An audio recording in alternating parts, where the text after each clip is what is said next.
Hello guys, eu sou o Valdir Júnior e estamos aqui hoje para falar para vocês sobre como ficar milionário em 5 anos. E hoje esse corte é basicamente um react para analisar um vídeo que eu vi lá no Critique, certo? Da Luiz Bassi, e comentar sobre isso, certo? Então vamos pro vídeo, em que ela explica basicamente a teoria dos Bassi, certo? E a teoria dos Bassi se baseia-se em uma coisa: você comprar boas ações que dão dividendos, pegar os dividendos e reinvestir durante um certo tempo. E vamos assistir o vídeo. Investidores iniciantes. A gente fez uma simulação INSS versus uma carteira de investimento. A gente já rodou alguns estudos, entre 6 e 8 anos é o tempo médio que demora. Foi isso que meu pai fez nos últimos 50 anos. E ele mostrou que era possível. Não tem como dar ruim, né? Quer dizer, Dá uma dica aí para investidores iniciantes. Galera, que tem muita gente que tá na sua jornada de trabalho, sobra aquele dinheiro, poderia investir, ou não tá investindo ou investe errado, né? Exatamente.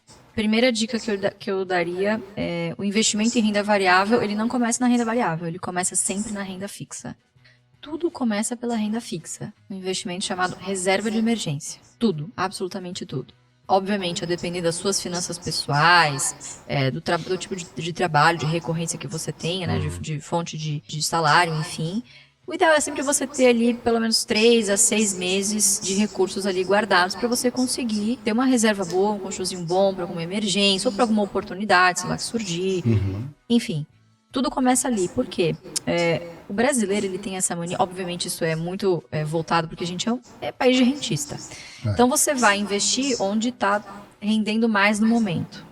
Quando você tem essa mentalidade, você esquece dos objetivos de dividir esses recursos em caixinhas.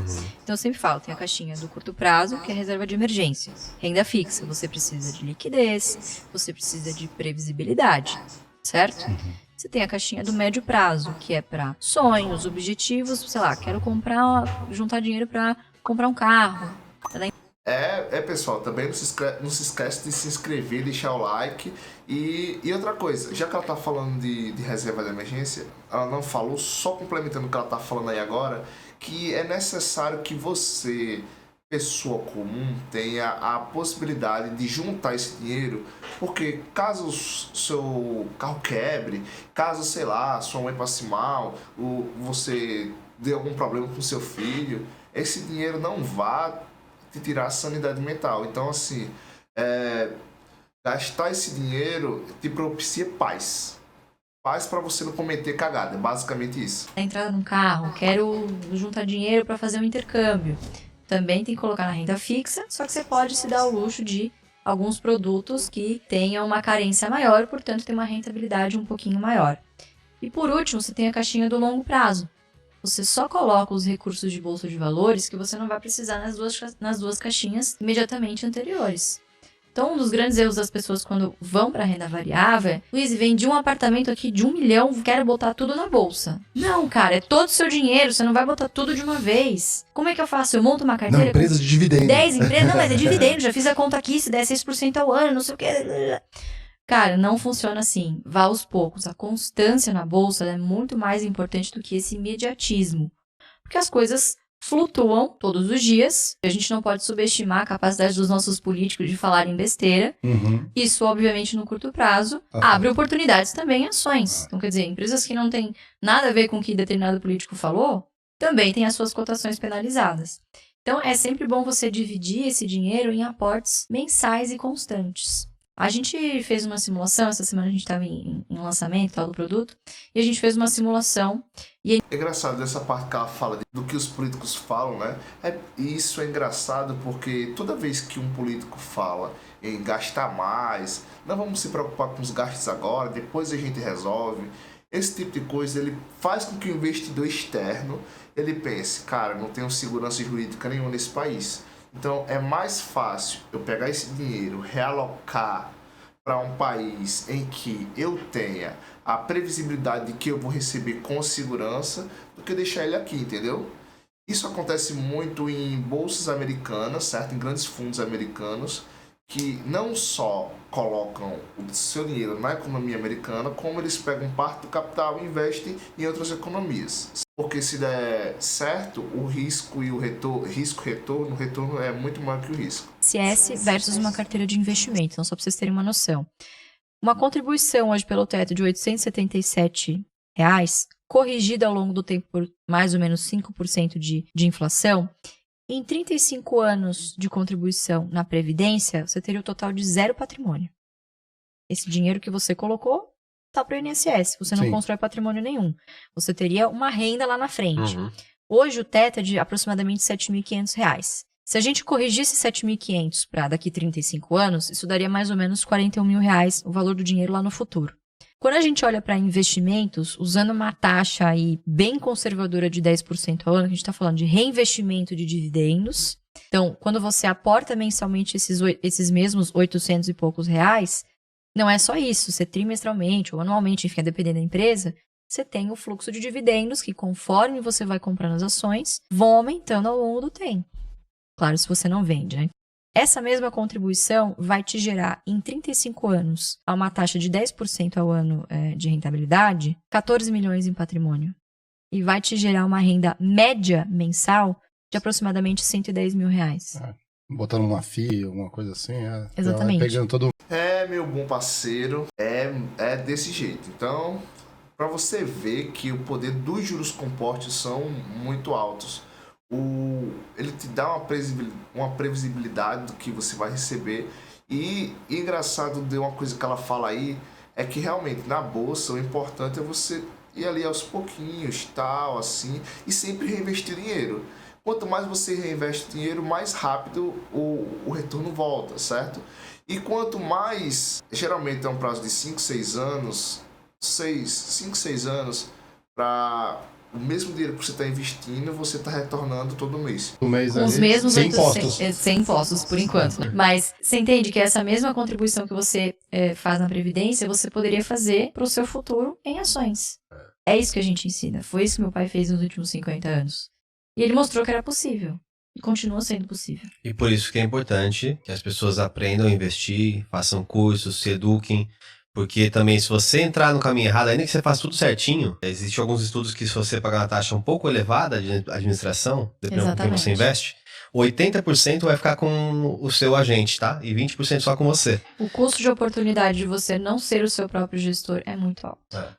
E tem os riscos também. Tem. O risco do Tem, óbvio que tem. E dependendo de onde você está colocando, se é um fundo de previdência, alguma coisa, que instituição é essa? Presta atenção também, né? Tem que prestar Se atenção. é sólida, se não é. Pulveriza às vezes, né? Porque vai estar rendendo uma taxa parecida, pulveriza.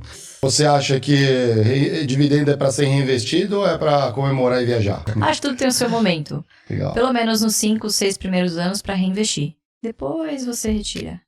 Faz projetos, né? Exatamente, porque demora, a gente já rodou alguns estudos, entre 6 e 8 anos é o tempo médio que demora para você receber em média de dividendos aquilo que você aporta por mês. Ah, interessante. Então imagina, você segue religiosamente isso por 6 ou 8 anos, depende da carteira, da empresa que você escolher, obviamente, e em determinado momento você não precisa mais tirar do seu bolso. Você usa os seus próprios dividendos para reinvestir. E esse aporte que você usar, você pode usar para algum lazer seu, algum sonho, alguma coisa do tipo.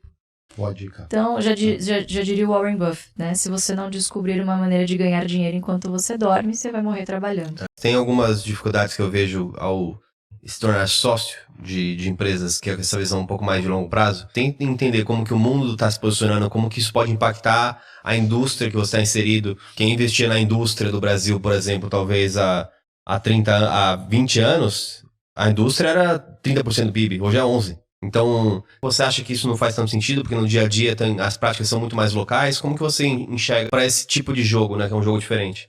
O investidor de longo prazo, ele precisa ter uma formação muito multidisciplinar.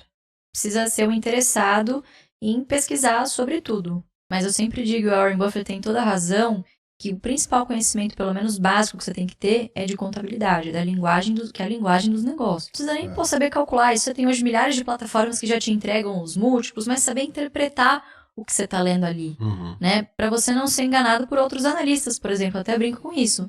Eu sou analista para não ser enganada por outros analistas. E tá Você cheio de entende? guru na internet que fala cada coisa. Tá cheio de guru na internet, né? Que promete mundos e fundos, né? Inclusive tem uma citação do pai dela, do Bassi, né? Que perguntaram pra ele, Bassi, como você faz pra saber se o que estão falando é mesmo verdade? As notícias que saem na mídia sobre determinadas empresas. E nesse momento ele pega e fala assim, nossa, é difícil saber o que é verdade e o que não é.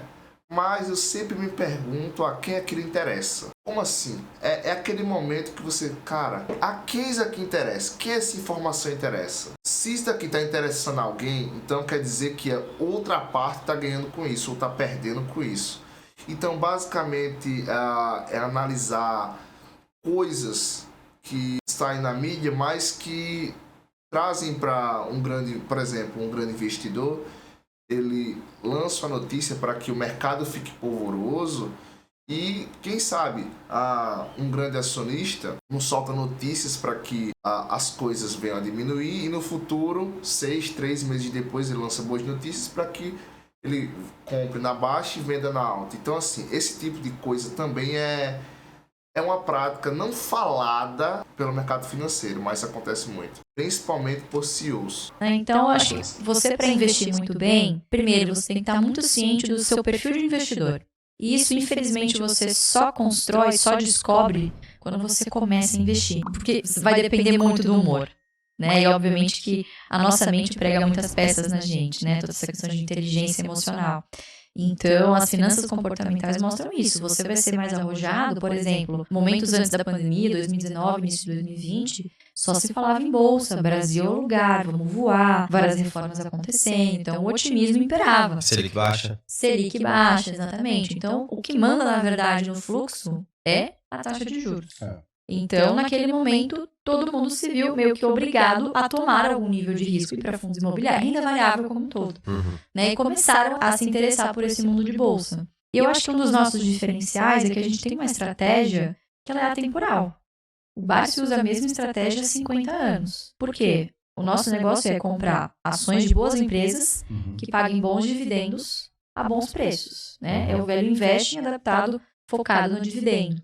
E o nosso foco é sempre no BEST, que são nas empresas mais de utilities. Então, o que é BEST? Bancos, energia, seguro, saneamento e telecom. São negócios resilientes, perenes, que apesar de toda a transformação tecnológica, a disrupção dos seus respectivos mercados, conseguiram se reinventar e criar novas fontes de receita a partir de toda essa inovação. Né? E são negócios o quê? Extremamente fundamentais para qualquer país.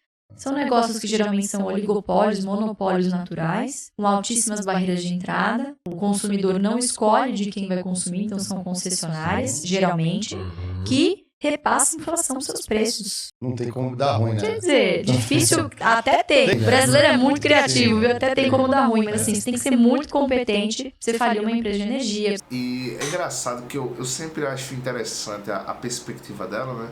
Que é tipo assim, cara, vou investir em empresas que daqui a 30, 40 anos, provavelmente ela continue existindo. É muito interessante isso, esse tipo de coisa, né? Porque ela já se imagina daqui a 30, 40 anos ainda estando sócio das mesmas empresas.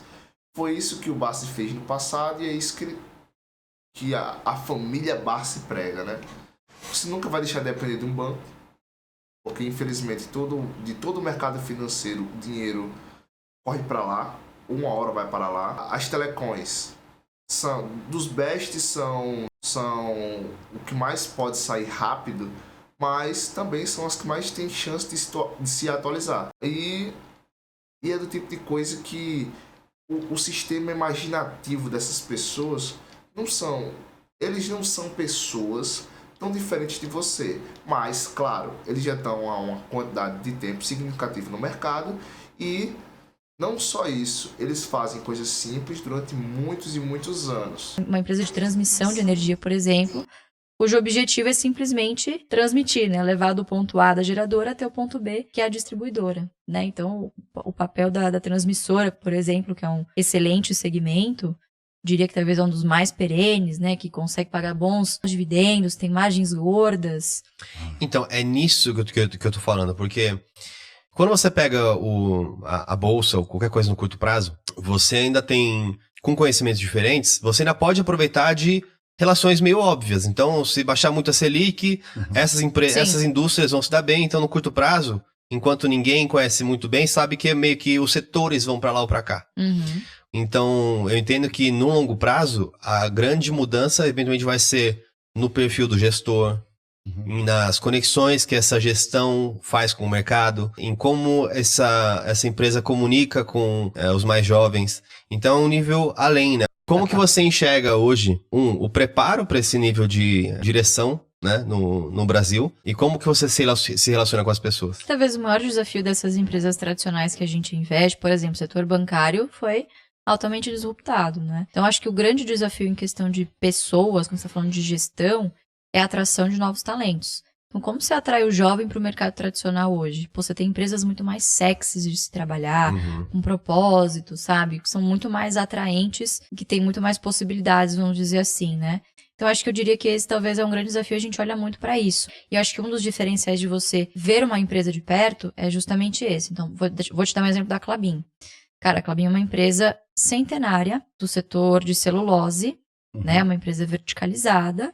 É um setor muito tradicional, né? O setor florestal, sozinho, enfim, é um setor muito tradicional que dificilmente tem alguma grande revolução tecnológica, quer dizer, há muitos anos o processo fabril produtivo é o mesmo, então você tem ali grandes revoluções na parte de genética, então teve muita evolução na questão florestal, genética, enfim, de produtos, né, relacionados a isso. Cadeia logística também, né? Exatamente, logística, enfim, mas o mercado em si, ele ainda continua muito tradicional e não mudou muito.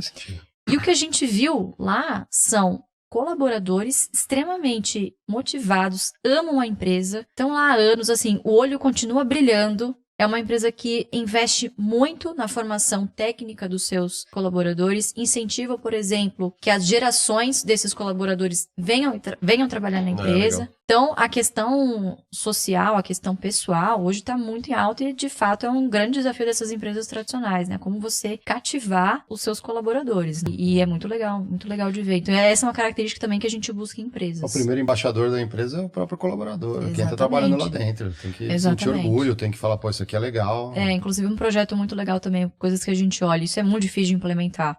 Os próprios colaboradores podem pegar o seu PLR, parte do seu salário, e investir em ações da Klabin hoje. Então, isso é muito legal, quer dizer... Pois bem, pessoal, é isso. E o vídeo de hoje foi basicamente isso, né? Foi uma aula de investimento com a Luísa Bassi. Foi uma aula de investimento com a Luísa Bassi, certo? Então, se você gostou, deixa seu like, se inscreve no canal. E valeu, falou e fui!